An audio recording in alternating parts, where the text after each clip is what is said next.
안녕하세요. 오늘의 테슬라 뉴스입니다. 최근 전 세계 언론들의 헤드라인을 장식하고 있는 하나의 영상이 있는데요. 미국 텍사스주 휴스턴의 한 고속도로에서 은색의 사이버 트럭이 거대한 콘크리트 장벽을 정면으로 들이받는 충격적인 장면이 큰 화제가 되고 있습니다. 이 사고로 운전자는 테슬라와 일론 머스크를 상대로 100만 달러, 한화로는 약 15억 원에 가까운 대규모의 손해배상 청구 소송을 제기했는데, 이 소송의 요지는 매우 명확하고요. 테슬라의 자율주행 시스템이 내 아이와 나를 죽이려고 했다고 주장하고 있습니다. 언론들은 기다렸다는 듯 FSD의 결함과 사이버 트럭의 위험성을 연일 보도하고 있고, 시장에서는 다시 한번 테슬라의 회의론이 고개를 들고 있으며 투자자들의 불안감은 점점 극에 달하고 있습니다. 하지만 테슬라의 기술력이 정말 이 정도로 형편없을까요? 오늘 영상에서는 소송장에서는 무엇이 적혀 있는지, 그리고 검증 가능한 수치와 차량 내부 블랙박스의 데이터는 어떤 이야기를 하고 있는지 같이 한번 그 진실을 살펴보려고 합니다. 끝까지 함께 해주시길 바라고요. 그럼 출발할게요.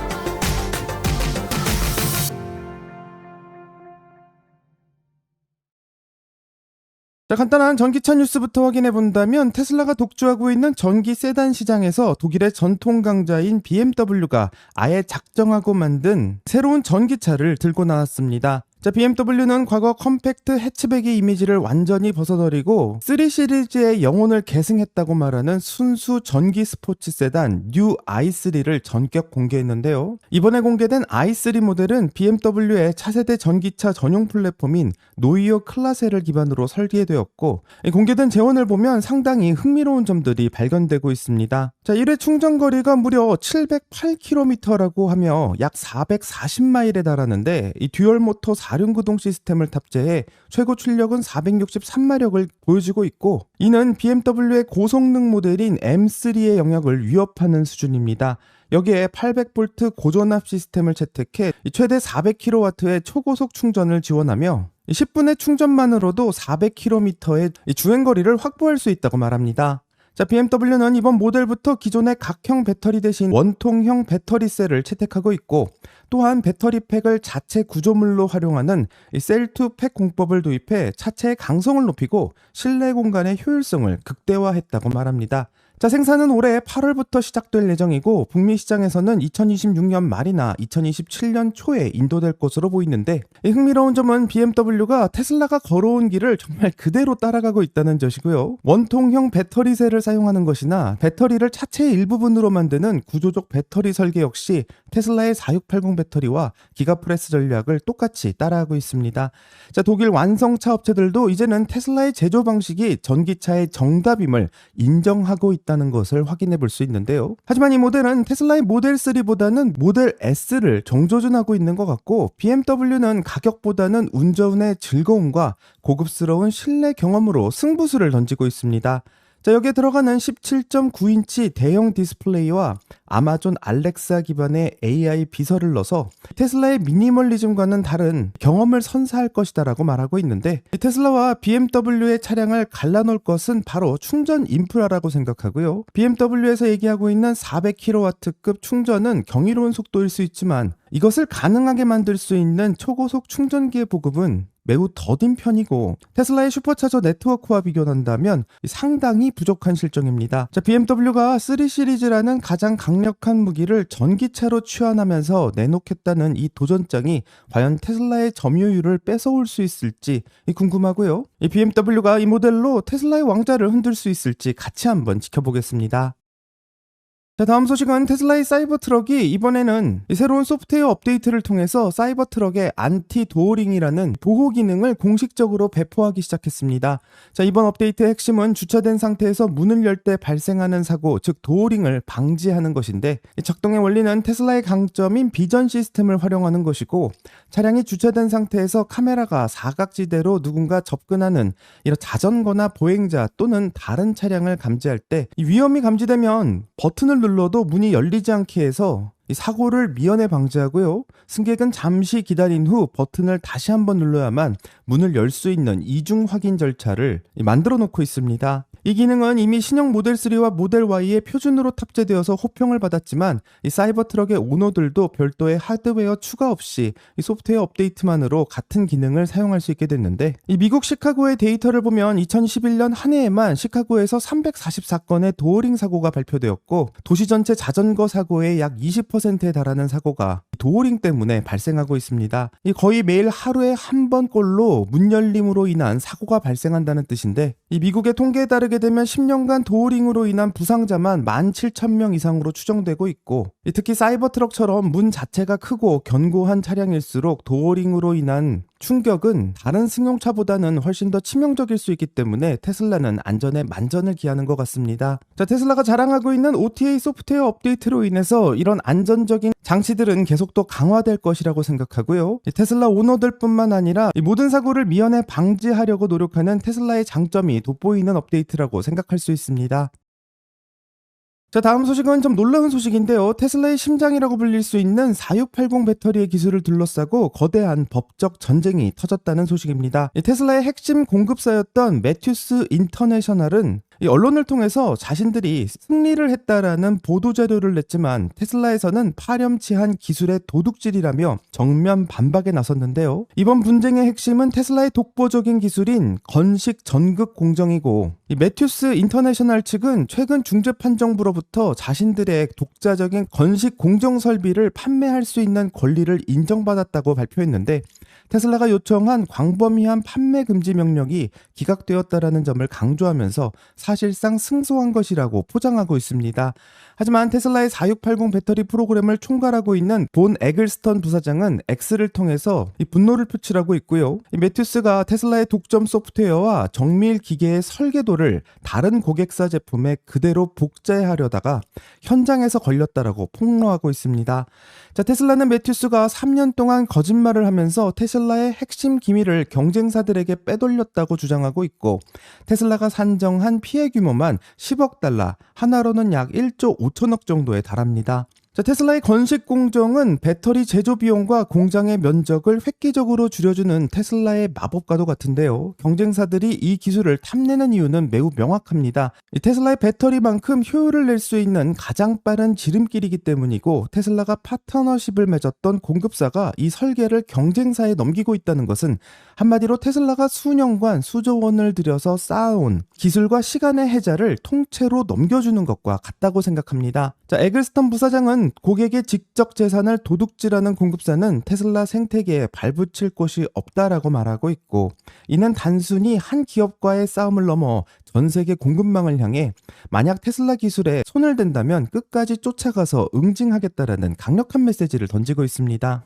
자, 매튜스 측은 일부 부품만 교체하면 판매에 지장이 없다고 주장하고 있지만, 테슬라는 1조 원 이상의 금전적 배상은 물론 해당 설비의 사용 자체를 완전히 막겠다라는 의지를 보여주고 있고, 이번 소송은 어쩌면 테슬라의 4680 배터리 기술이 경쟁사들에게 얼마나 위협적이고 가치 있는 것인지를 다시 한번 증명해주는 셈이라고 생각하며, 앞으로 테슬라의 4680 배터리의 기술을 노리는 많은 업체들로부터 확실한 방패가 될 수 있을지 궁금해집니다.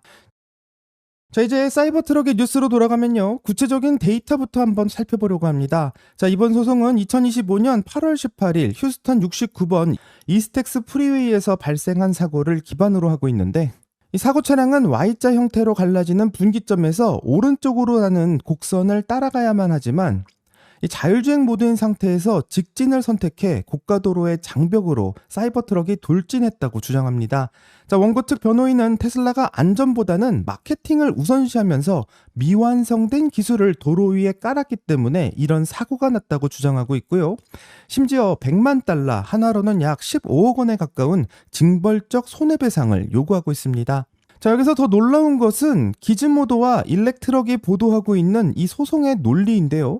변호인단은 테슬라 이사회가 일론 머스크를 CEO로 채용하고 유지한 것 자체가 과실이라고 주장하고 있습니다. 자, 일론 머스크가 엔지니어들의 경고를 무시하고 라이다 센서 대신 저렴한 카메라 방식을 고집했고, 이사회가 이런 독단적인 경영진을 방치했기 때문에 결국 사고가 발생했다는 논리를 던지고 있는데요. 원고 측은 테슬라가 수만 마일의 테스트를 했다고 주장하고 있지만 정작 사고가 발생했을 때 자율주행 시스템은 침묵했다라는 점을 강조하고 있고, 이 테슬라가 주장하고 있는 카메라를 이용한 비전 올리 자율주행 방식 자체가 엄청난 치명적인 약점이 있다라는 것을 주장하고 있습니다. 자, 하지만 재미있게도 원고 측이 증거로 제시한 사고 영상은 사고 직전 4초 전부터 시작되는데, 이 원고 측이 보여주고 있는 이 사고 영상은 정말 진실일까요? 이제부터 영상과 관련된 진실에 대해서 같이 한번 살펴보겠습니다.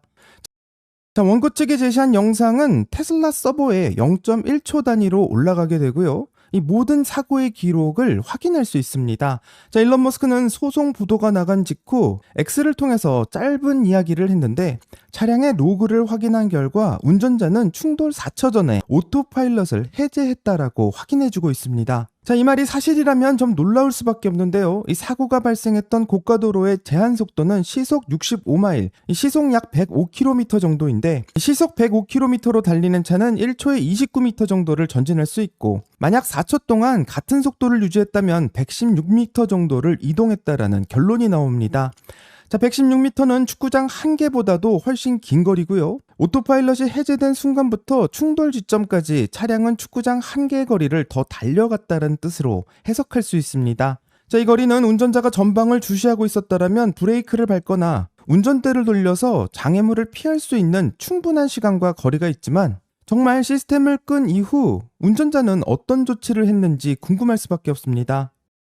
재미있게도 원고 측이 언론에 배포한 블랙박스 영상을 본다면 정확히 충돌 4초 전부터 영상이 시작되는데, 일론 머스크가 밝히고 있는 자율주행의 해체 시점과 영상의 시작점이 일치하고 있습니다. 자, 영상만 보는 사람들은 아무래도 자율주행이 혼선을 겪고 사고를 냈다라고 생각하기 쉽지만, 이 영상에 담겨있지 않은 그 직전의 상황, 한마디로 5초 전, 10초 전에 어떤 상황이었는지를 전혀 공개하지 않고 있는데요. 일론 머스크가 말하고 있는 테슬라의 로그 기록을 보게 된다면, 이전까지는 테슬라의 FSD가 아무 문제 없이 잘 작동하고 있다가 운전자가 자율주행을 해제했다라고 말하고 있는데, 어떤 의도가 있는 건지 궁금해질 수밖에 없습니다. 자, 하지만 이 사건에 대해서 언론의 태도는 좀 놀라울 정도인데요. 테슬라가 잘못했다라는 자극적인 이야기만 하고 있고, 이 사고의 진실이 어떻게 됐는지 알고 싶어하는 사람들은 없는 것 같습니다.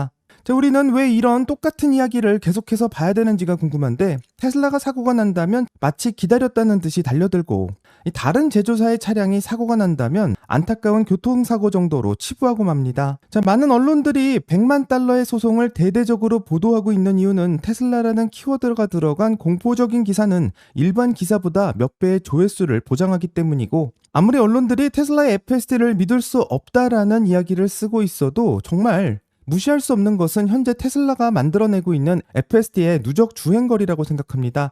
현재 테슬라의 FSD는 87억 마일 이상을 돌파하고 있는 상황이고, 킬로미터로 환산한다면 140억 킬로미터에 달하는 어마어마한 수치인데요.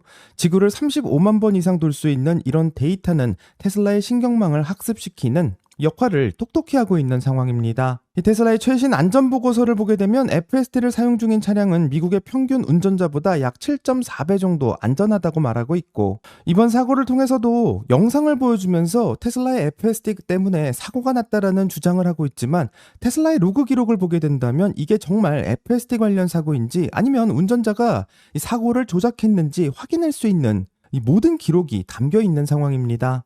자, 하지만 많은 언론들은 이 진실에 대해서 접근하지 않고 이 충돌 직전에 4초의 영상만 화제로 반영하고 있는 상황인데요. 이렇게 테슬라에 대한 소송이 늘어나고 있는 이유는 바로 플로리다의 3,600억 판결과도 연관이 있습니다. 핸드폰을 줍느라 전방 주시를 태만히 했던 운전자가 사고를 냈음에도 불구하고 배심원단은 오토파일럿이라는 명칭이 운전자에게 과도한 신뢰를 줬다는 이유로 테슬라에게 2억 4,300만 달러, 한화로는 약 3,600억 원이라는 기록적인 배상 판결을 내렸는데 현재 항소 중인 이 판결은 법률 시장에 매우 위험한 시그널을 보내고 있고 운전자의 명백한 과실이 있더라도 시스템의 명칭이나 마케팅 방식을 파고들게 된다면 천문학적인 배상금을 끌어낼 수 있다는 새로운 모델을 완성시키고 있습니다.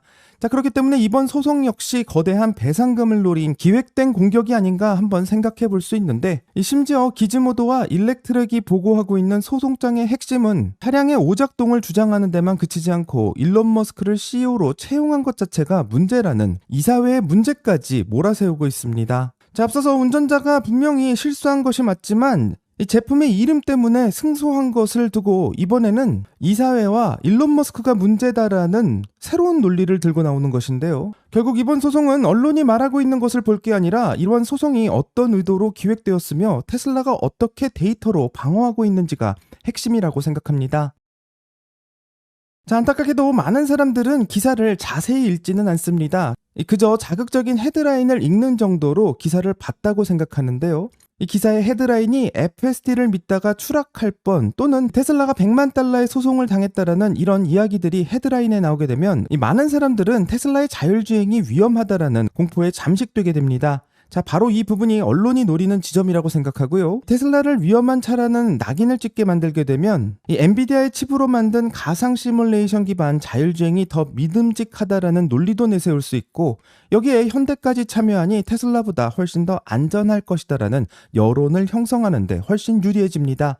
모두가 알다시피 테슬라는 광고를 하지 않는데요. 언론 입장에서는 이런 테슬라는 수익에 도움이 안 되는 존재일 뿐이고 이 광고를 안 하는 테슬라를 어떻게 공격할 수 있는지 언론의 무서움을 보여주게 된다면 이 다른 광고주들에게 광고를 받을 수 있는 전형적인 본보기가 될 수 있습니다. 자, 나치의 선동가인 조셉 괴벨스는 대중은 거짓말을 처음에는 부정하고 다음에는 의심하지만 되풀이하면 결국 믿게 된다라는 유명한 말을 남겼고요. 언론에게 진실은 중요하지 않으며 FSD가 정말 위험한지보다는 위험하다라는 인식을 반복해서 주입하는 것이 목적이라고 생각합니다. 어쩌면 이렇게 많은 언론들이 똑같은 이야기를 하고 있을 때일수록 더 현명하게 깨어 있어야 할 것 같고요. 이런 뉴스가 나올 때마다 공포에 휩싸이기보다는 정말 진실은 무엇인지 한 번 더 생각해 봐야 될 것 같습니다. 자, 여기까지가 오늘의 테슬라 뉴스고요. 오늘 영상이 도움이 되셨다면 구독과 좋아요 그리고 알림 설정 부탁드립니다. 오늘 좋은 하루 되시고요. 오늘의 테슬라 뉴스는 내일 또 새로운 소식으로 다시 찾아오겠습니다. 감사합니다.